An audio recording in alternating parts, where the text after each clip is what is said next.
Ito po mga bossing ko. Ako po yung nanguha ng ganire mga bossing ko nung ako'y nagpuntang dagat. Nako mga bossing ko, ito ay napakabisang pampaswerte. Ang tawag dito ay whole stone mga bossing ko. Dahil ito ay may butas ang gitna. Parang ito'y tinatawag na continuous luck. Tagusan ng kamalasan at tuloy-tuloy ang pasok ng swerte mga boss.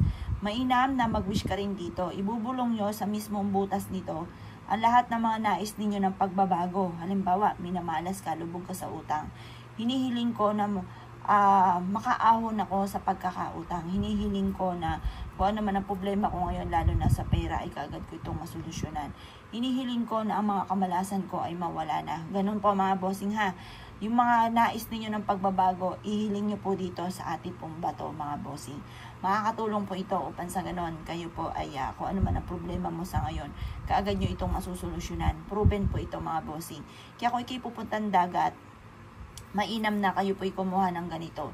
Ito, maganda po ito, yung may butas na ganyan ha. Hindi ito sinadya ng tao, nagmula ito sa kalikasan. Kapag mga nagmula sa kalikasan, maganda ang ano po niyan, mabilis yung solusyon. Kung ano man ang problema nyo, kagad yung masusolusyonan mga boss. Tingnan nyo po ito mga bossing ko, parang dalawang mata at saka isang bibig, di ba? Yan. Yan. Yan po ay corales.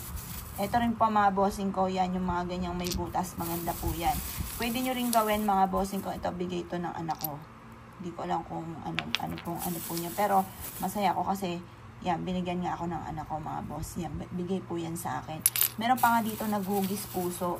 Bigay niya po sa akin. Hugis puso. Yan, marami dito. Ito naman, nag-green po siya.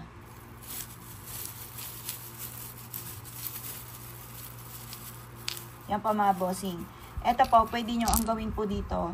Talian nyo po ito at isabit nyo po sa inyo pong pintuan para tagusan ng kamalasan at ang swerte ay tuloy-tuloy. Ngayon pa mga bossing ko, ikaw ay mahilig sa mga ganitong mga pampaswerte. Huwag ka na magpatumpik-tumpik pa. Ako nga lahat ng pintuan ko, lalagyan ko nitong mga bossing. Ito yung may butas para tagusan ang malas at ang swerte ay tuloy-tuloy. Pwede ka rin maglagay ng ganito sa wallet ninyo kasi nagmula ito sa kalikasan. Ang dulot nito ay swerte. Maswerte po ito mga bossing kasi nagmula yun sa kalikasan.